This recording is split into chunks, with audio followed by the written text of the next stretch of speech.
Welcome to the Mildred Gaddis Show's Your Money Matters with Mr. Ellis Liddell of ELE Wealth Management.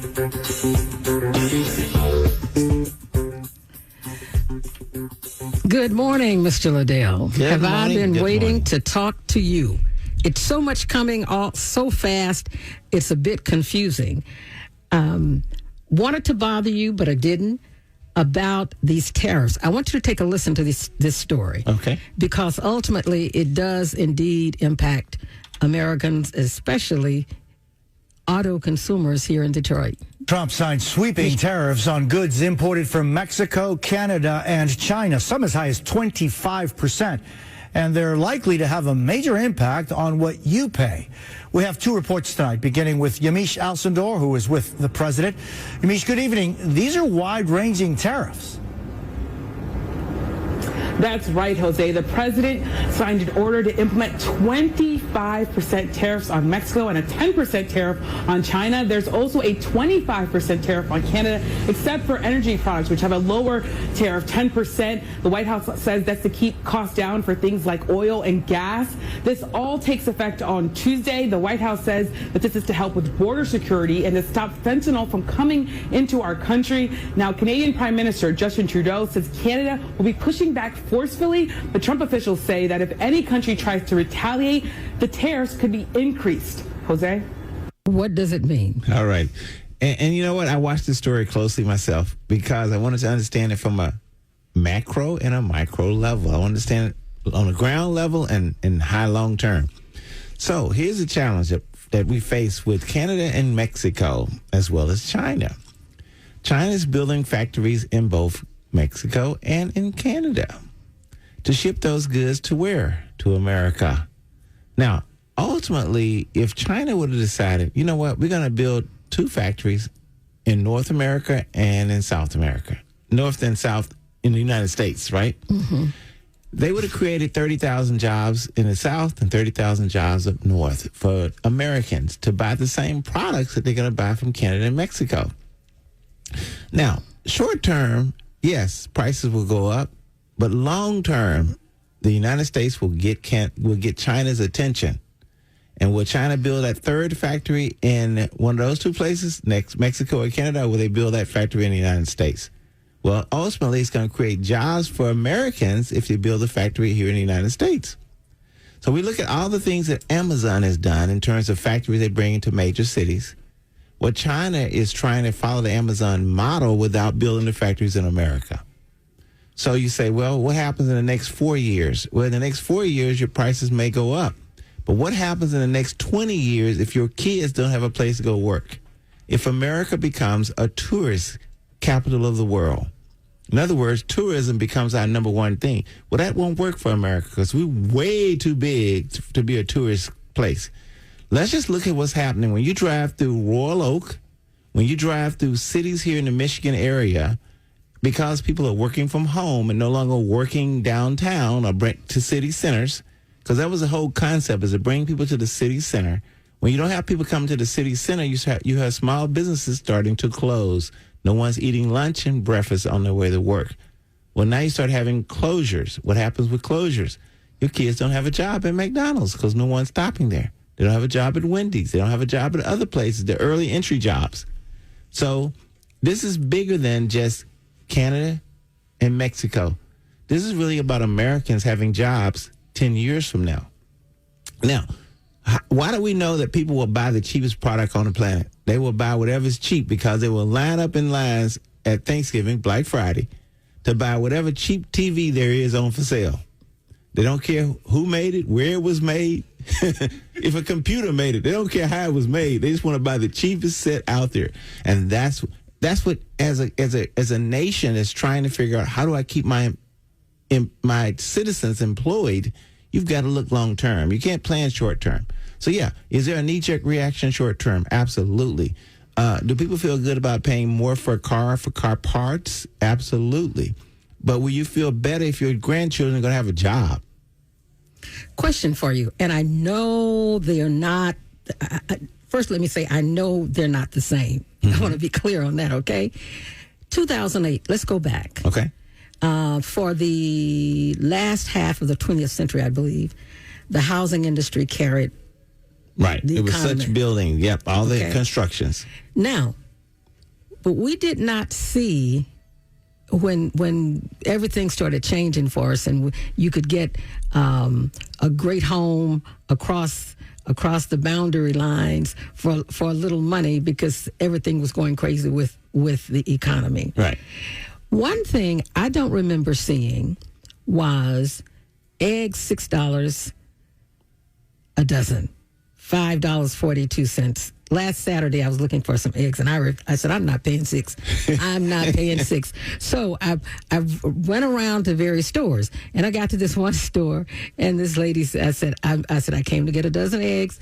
I'm not going to pay $6. She said, well, our eggs are $5.42. Right. So you didn't have to pay $6. Okay, but I don't remember prices increasing. Like that. Yeah. Well, let me just say this. And our economy was worse, wasn't it? Right. There's a few things that contribute to that, okay? Okay. Like in Michigan, for example, you have to have range-free chickens to lay those eggs. How do they know? Now, I'm just going to say, I'm like the average American. How do they know? They know. They have inspectors that go out and inspect. So, but if you drive down south, you see chickens that are in coops primarily, and they lay the eggs. So they don't want you eating an egg that maybe has a little stress in it. So therefore, you have to have these range-free chickens that just run around like they want to, and they lay the eggs, and then they collect those eggs, right? So you pay extra for range-free eggs, by the way. And most of the eggs you buy in Michigan are range-free eggs, so they cost a little bit more. But you wouldn't know whether that chicken was range-free or if he was cooped up, right? Correct. However, health-wise, they say long-term you want to have a range-free chicken to eat as well as their egg. So that's the whole idea behind the chicken and the egg, okay? I'm glad you explained that because, even when I went home. Some of this is opportunity cost too, by the way. Pardon? Some of it is opportunity cost. In other words, this is an opportunity. Now, keep in mind, we also had the bird flu. They don't talk about that much because they don't want to scare people away from eating chickens. But they have to also, so there's a lot of chickens that were killed, never made it to the stores. So you've got less chickens producing eggs. Okay. So that's what brings about that change. So I don't know, Mr. Liddell. I don't know.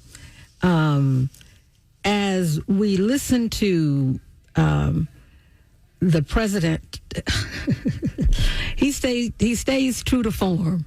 oh, yeah. Listen, you know what you're going to get with him. That's the one thing about him. You know what you're going to get. You know what you got the last time. You know what you're going to get this time. Yeah, he promised, and he's delivering early. And I hope that people are not getting stressed out early because there's a lot more days left. A lot more days left. We're not through the first 100 days. That's yet. right. We're not through. And he told you, I'm going to do some things when I get in there. And he's doing them. Now, you have two ways to look at President Trump. You can look at him as a change agent. Change agents are people that come along and they reduce the size of companies. He's decided he's going to be a change agent for the United States. He's working on reducing the size of government. Starts with government and then other things. Now, would you say that your local government is too big? Most people say, well, it might be. What about federal government? Is the federal government too big? And if someone's going to change the federal government, is this the time to do it? Because the biggest group of employees that are left are baby boomers. And baby boomers were born in the 50s and the 60s. So baby boomers are turning 60 and 70. So these guys are turning 60 and 70. So if I'm going to reduce government, I do it with the biggest group that's ever been born in America. If I can encourage them to retire. Now, I'm not saying that you should retire. That's an individual decision based on your money. Because what happens, I got with a colleague, DeJuan Smith, and we talked about federal employees and what happens to these federal employees who retire early. Let's say you make $100,000 a year. When you retire, they take your top 3 years of working. So let's say you make $100,000 the last 3 years.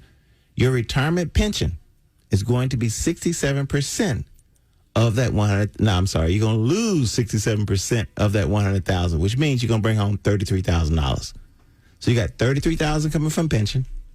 You've got your Social Security, which is traditionally less than that pension. Sometimes it's more based on if you work jobs before that job.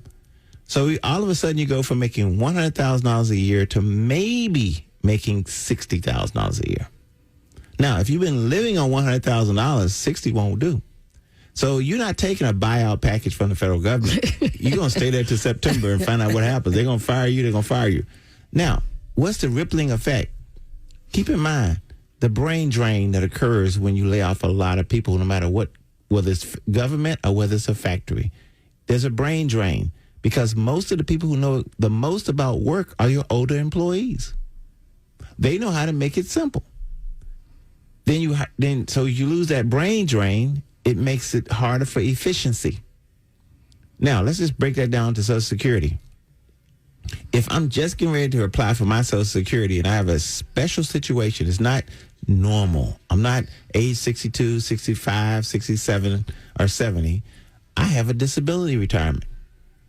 There's certain monies you get on a disability retirement, so therefore you have to make sure that you are ready. There's somebody there and who's an expert on this particular type of disability. Is that a 100% disability? Is that a 50% disability? When you lose the brain drain, well, an individual may get the 50% when they really should have qualified for the 100%. So you want to make sure you have the employees there who know what to do. And that's the biggest challenge with asking all your 60-plus-year-old employees to walk off the job, to retire. Are you suggesting that we could see this transcending down through the states? Oh, absolutely. Yeah. Listen, there's nothing that happens on the federal level that ultimately doesn't hit the state level. And then it hits the state level, then the county level, then the local level. Government has gotten too big. None of us will disagree that government's too... Listen, anytime you are living in a city where your property taxes keep going up every single year to fund government's too big.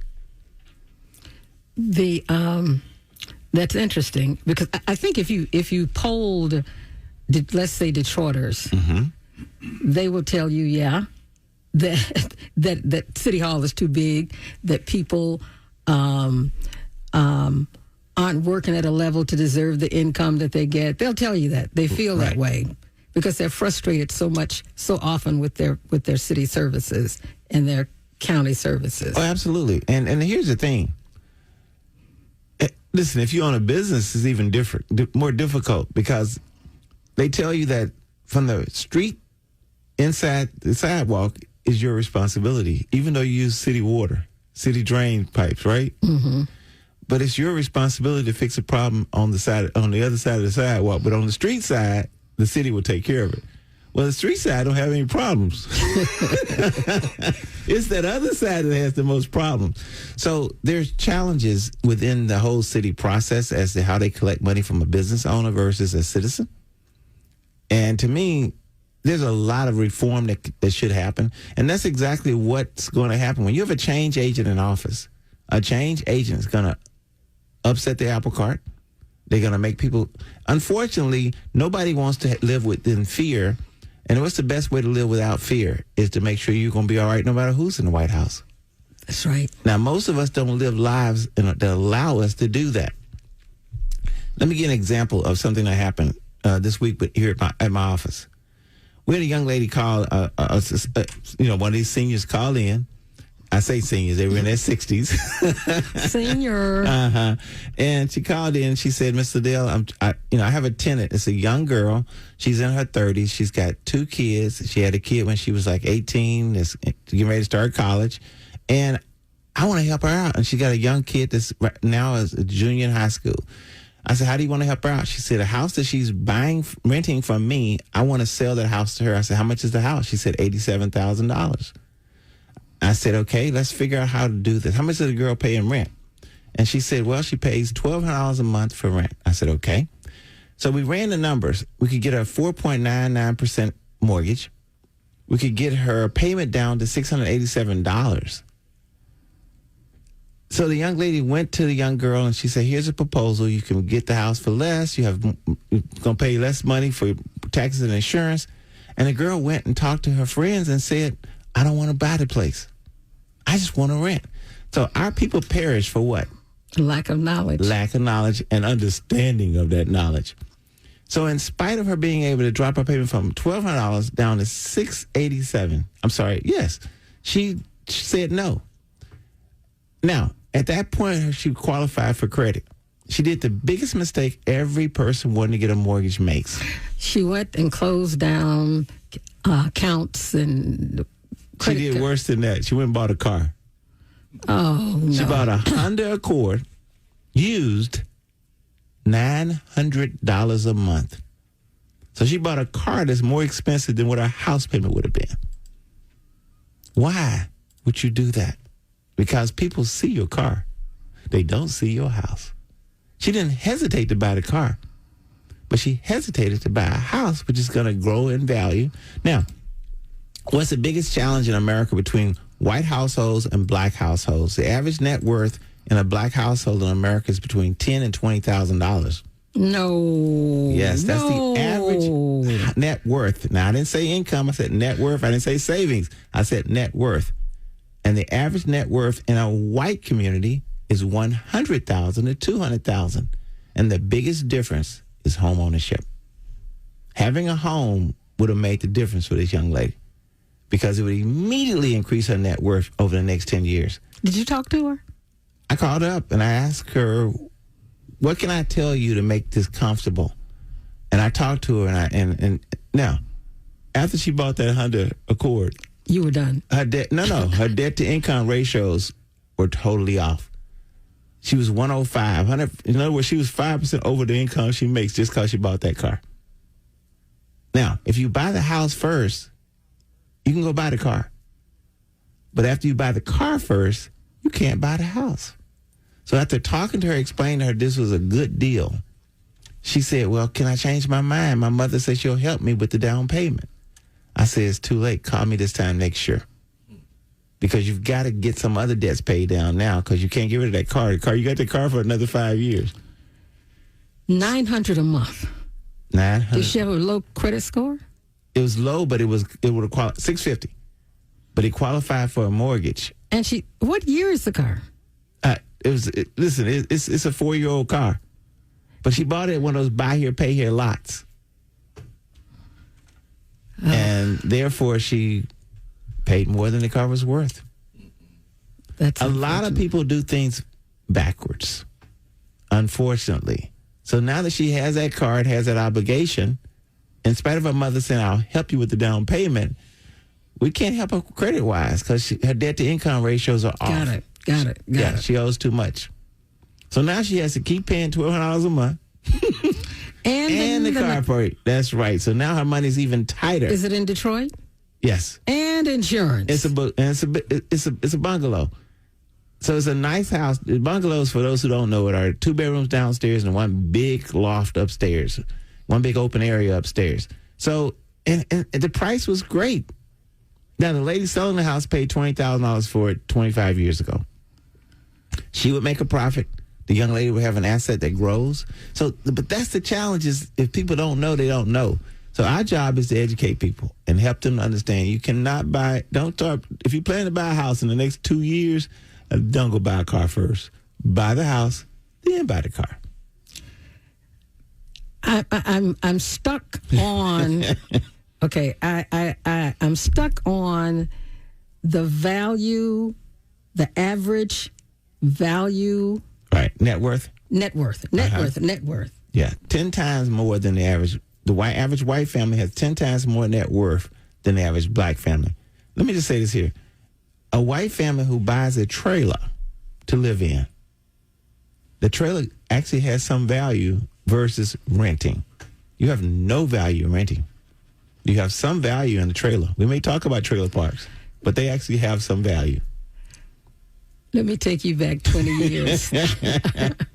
Remember the lady who called in the show when we were doing Daily Talk? Right. Wanted to buy her double wide. Right, Remember her double wide. Yep. Stay with us. Your money matters here on the Mildred Gaddis Show. Mildred Gaddis here. There's a lot of talk these days about community wealth. Community wealth is created by securing assets and ensuring that ownership of those assets is distributed among community members. The focus is on long-term health, economic opportunity, and resiliency. My friends at ELE Wealth Management can get you there. They have the credentials and experience to get you there. It's time to get serious. I'm Ellis Liddell, president of ELE Wealth Management. Whether it's stocks, bonds, mutual funds, estates, or legacy planning, we can help. Let's build wealth together. Give us a call at 248-356-6555. That's 248-356-6555. Or visit us online at elewealth.com. That's elewealth.com. Wealth is our legacy. Pass it on.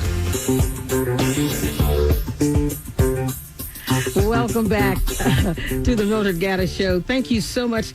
Stephen Shelton on Facebook says, Mr. Liddell provides an unemotional, objective analysis. His mind is not on the Democratic mind plantation. Kudos to you, Mr. Liddell. Hey, I've heard other things said about my observations because I try and listen, I'm like that little kid that's at the playground. I'm always looking for a toy. I'm looking for a way to figure out how can we get out of this situation better. In other words, every cloud has a silver lining. That's what I'm looking for, that silver lining for our people. What is it? Diversity, equity, and inclusion. Mm-hmm. If that forces us to buy from each other, hallelujah to DEI. The demise of it. Oh, yeah. If it forces us to do business together. Because guess what? We have gotten comfortable not being a group. Now, everybody else sees us as a group in America, but we don't see ourselves as a group. We see ourselves as fitting into everybody else's group. Well, we might want to do some things as a group. For example, if somebody comes out and they upset you about DEI, hey, guess what? You don't have to buy their products. We've done that before. We may have to call. Listen, Ms. Gaddis, if you and I have to be the one to do it, we have to call for a Black Fridays. And on Fridays, we just don't support the people that don't like diversity, equity, and inclusion. But let's be real about who benefited the most from DEI. Caucasian females. Absolutely. Caucasian females benefited more than anybody else in this country. Thank you. So let's just be real about who's losing in this whole move and who they are targeting. They aren't targeting us. We wouldn't get much out. We was at the bottom of the totem pole on that list.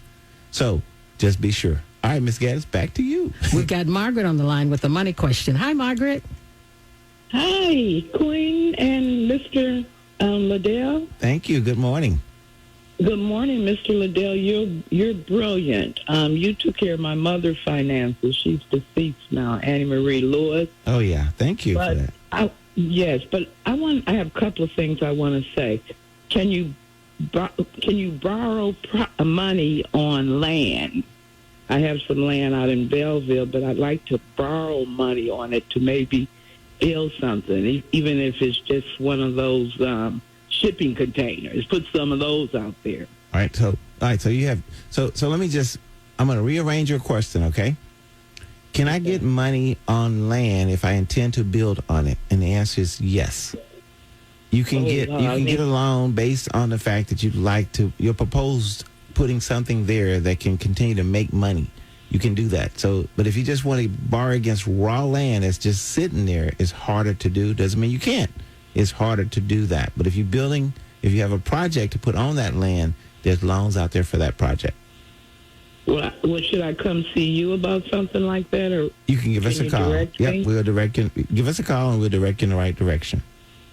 My second opinion is I never bought a home. We had an epiphany of homes. I just moved from one home to the next one. I'm almost 70 and don't know what it feels like to buy a home. So you can have too much and you can have too little, and you can still be ignorant. That's what I was going to say. Well, let's say too much or not enough. Well, let's just say this. Somebody bought a home in your family, right? So you can move from one home to the other. Lots of them. Exactly. Lots of them. So a generation, in a human life is 22 years. So every generation. So I've got a number of clients like you whose parents bought a home, bought a rental property. They just was buying up stuff. And their grandparents. So I have people who've never bought a house like you because somebody else bought the house. They just took advantage of someone else's brain power. Well, that's the biggest legacy that they gave you. They gave you a legacy. See, that's why you don't fit into that net worth thing. You're more like a white family when it comes to net worth versus a black family. Because somebody else made the sacrifice. Somebody else got educated. Yeah. And for the queen, tell her to get some green eggs, avocados. Same texture. Let me just tell you, When I was younger, and I lived in Houston, a whole lot of Mexican food and all of that. It didn't bother me that avocados had no taste, but now I can't handle the fact that they don't have any taste. Oh, you got to put some lemon juice, lime juice, salt, and pepper on them. They're like a boiled egg. I don't really care for eggs, but they're great for breakfast. I just had one with some bacon and biscuits. I'm happy. I'm going to try it, Margaret. Okay. I would take you up on Thank that. you. All right, my dear, and thank you for listening and calling. So the green eggs, avocado. I certainly know the health value of the nutritional value of them. Now, what percentage of Black America fits into Margaret's situation? You know what? There's a lot of people who make. Keep in mind, when I gave an average, the average, because people say things like, well, you got the Jeff Bezos who are billionaires. So how do billionaires factor in? There's a lot of poor white people in this country. People don't realize that. A lot of poor white people. And a lot of them didn't know it until after the election. And they know it now. So when we say an average, we mean we take all the wealth there is. We take Oprah Winfrey's being a billionaire. We take everybody. So everybody's factored into what the average works out to be. So in spite of that, there are quite a few. Now, the most millionaires in any one place at any one time was Detroit. Yeah. So Detroit in the 90s had the most millionaires. What does that mean? That means people were doing business with each other. If we go back to doing business with each other, we'll have even more millionaires right here in cities. We take for granted how wonderful, how good we have it in Detroit. Because we've got everything that President Trump's trying to bring to America. We've got the factories. We've got the education centers. We've got the small businesses. So we've got the right combination to do well. And that's why Detroit stays a major city. And so as long as that's the case, every town in America would love to create what Detroit has. But it's not that simple. But we have it, and we take it for granted. We have kids that don't want to work at the factory, not realizing that they will make $3 to $5 million working at the factory. $3 to $5 million. And then I have people call me up and they say, Mr. Liddell, I want to start my own business. I said, okay, how much you making now? He said, well, I'm making $50,000. I said, multiply that times 3, and that's the minimum you need to bring in to break even. They said, what do you mean? I said, you have to get a contract for $150,000 so you can pay yourself $50,000, because you don't start a business to make less. You need to say that again, because some people are unclear on that. Yeah, you do not start a business to make less. You start a business to make more. And ideally, I had a young man, he called me up, and this is a great one here. He said, Mr. Dill, I want to start a mobile car wash. I said, great idea. You come to people's houses, wash their cars for them. Great idea. Use their water. I mean, great idea. It's the truth. It's the truth, isn't it? Use their water. And he said, I said, how much you making? He said, I'm making $50,000. I said, you can't afford to do it. You can't afford to work there. You can hire somebody else to work there. You can pay $20 an hour. I said, by the way, the average person, if you do a complete detail, get inside the car and wash that back glass out that no one wants to get back there in the back seat and wash out, you can charge up to $125 to $150 a car. I said, but if you pay it'll take about an hour to clean that car. Sometimes it'll take a little longer based on how dirty it is.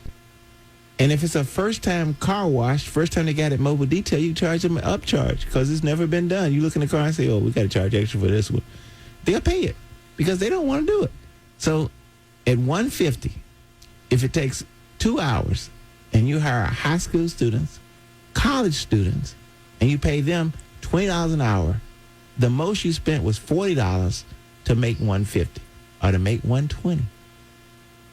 Not a bad deal. You walk away with $80 in your pocket per car wash. So I had to talk to him about why he was too valuable to work at his own business. Because most people work. Now, here's the thing. The biggest mistake entrepreneurs make is they don't work on the business. They spend all their time working in the business. You have to have some time to work on the business. Why did Henry Ford have all those PhDs on his staff? They weren't going to go out there and make cars in the factory line. They were never going to get on the lines. He needed to predict where the future of car manufacturing was going. That's what the PhDs helped him to do. You, as an individual who owns a small business, you need a team also to help you predict where the market's going. If you can predict where the market's going, you'll be there when you get there. I had a young lady call me this week. She makes cha-cha. She has it in the Maynard stores. And she's looking You talk about the cha-cha. The added, oh, yes. The thing you add to greens. I mean, down south, we just put vinegar on it. I was getting ready to say, you know how many years it was before I knew anything about cha-cha? Cha-cha. Oh, we had vinegar and onions. But she has a contract with Myers to put it in there. Fantastic. And so she wants to expand her business. Well, how do you do that? You have to add to your team. You've got to get smart people on your team to anticipate what's coming. So she said, Mr. Liddell, I want to buy some empty plots of land, and I want to grow some of the products that I put into my things to make sure that they're organic and the right product. Well, now she's thinking, but to buy that, it's going to creates an expense, but there's a savings later. Now let's tie that back to the tariffs. It creates an expense, but there's a savings later. Got it. By the way, yes. Why? You know, there was a black female billionaire before Oprah, and nobody knew who she was. Few people knew. People in the on that level, but in terms of black people, you know who she was? I do not. Bob Johnson's wife. Oh, Sheila. Before she when they sold BET. But she was initially very wealthy. But she was the first. Got it. So technically, she's the first billionaire. Yeah. And nobody ever talks about it. No, they don't talk about it. And she actually helped him get the money to get BET started. So that makes sense. Mm-hmm. People who know how to use money will always know how to use money. Say that again. And those that don't, they don't. But people who know how to use money will always be able to use money. No matter how much they have, they'll be able to do more with it than the people who don't know what to do with money. So as we move forward, you know, and I've been saying since the end of December that each of us should have our own Project 2025. Absolutely. Individually. Let me just say this here.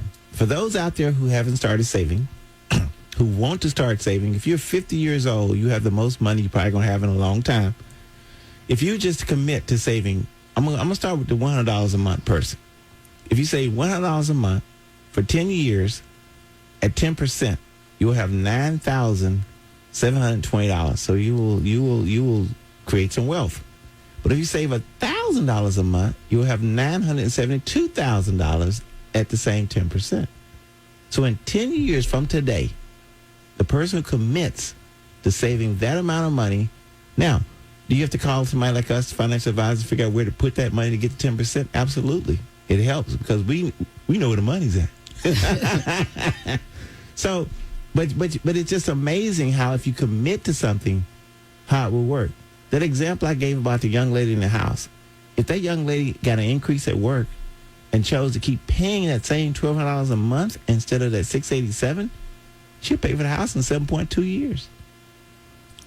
7.2 years she'll have the house paid for. I wonder, has she felt the reality of the choice she made? I hope so. And I hope that I helped point it out when I said, listen. Yeah, you have a way of being straight, as the kids say. I did a Jonathan on her. I said, you did what? You did what? You know, and I'm glad you gave us that example because so many of us think that it's just not within our reach. And it is. Yes. We're making more money than our great-grandparents, our grandparents, and our parents. And we're doing less with it. Yes. Unfortunately, we're doing less with it. Margaret, who called in, said that she could move from one house to another house to another house. That's a beautiful thing. And she's never purchased a home. Well, the reason why she can do that is because somebody else made the sacrifice. Mm-hmm. They could have drove a really nice SUV, or they could buy a house. Listen, Detroit's about to lose some of the greatest values there are. Those bungalows I'm telling you about, there are whole streets with bungalows on them. Start buying these homes and put people in them. You can buy a house, and some people say, well, I don't want to deal with the 3 T's. Tenants, toilets, and time. You know, they don't want to deal with the 3 T's. But I will say this here. When Section 8 is willing to pay $1,500 to $2,000 for a bungalow, a 3-bedroom house, and the veterans are willing to pay between $2,000 and $3,000 for that same property, there's some money to be made. We just talked about the young lady paying a house off in 7.2 years. The same thing will happen with you. If you can get the income coming in and keep your expenses low, you too will own that property in 7.2 years. I think I'm going to put that on a big poster. Not a poster, but and take it and put it in somebody's face I care a lot about. Yeah, You know, there are people complaining just about crazy. they're complaining about not having wealth, but they're not doing anything other than complaining. You got to do something other than complain. And listen, And you got to 10 do something years, other than pray. And 10 years will be here sooner than you think. Absolutely. It will be here sooner than you think. And you can have something to show for it. You can have some wealth that you've created. Like the lady Margaret said, she can move from house to house to house because somebody else made the decision to create wealth. And they didn't see it as wealth back then. They just saw, I just want to buy a house.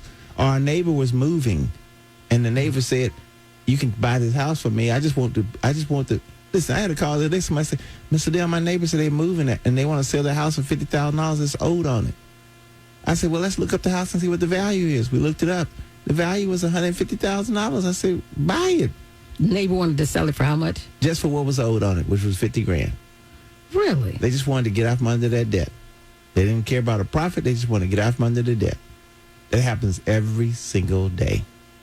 People just want to get out from under the debt. Okay. You get it? Oh, I forgot. You just had something dropped in your lap, didn't you? Because, we'll talk on commercial. Yeah, Mr. Liddell, he's going to jack you up. I'm going to tell you. I'm going to tell you. I'll get one more statistics before we go. Yes. The average salary for black families in America is $56,000. The average salary for whites in America is $89,000. Now, did diversity, equity, and inclusion close that gap? No. It didn't close that gap because guess what happens? Most blacks aren't listen, I hate to say this here. I'm just going to call it what I'm going to call it. A lot of black people who I've talked to, and I'm black, will tell me, I don't want to do a supervisor's role, Mr. Liddell. I don't want to worry about folks. I don't want people coming to me with their problems. Well, the difference that you're going to make over your lifetime as a supervisor versus a non-supervisor is millions of dollars. That means you're making a decision not to create millions of dollars for your family. I think we have to get out of our own way and stop looking at a selfish thing. We have to look at what's best for the family. What's best long term? Long term. Yeah. We've got to look at what's best long term.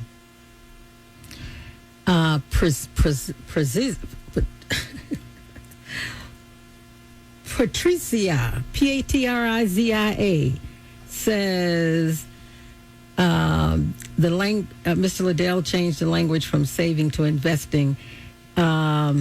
Historically, black people have been great savers, but we just have not been great investors.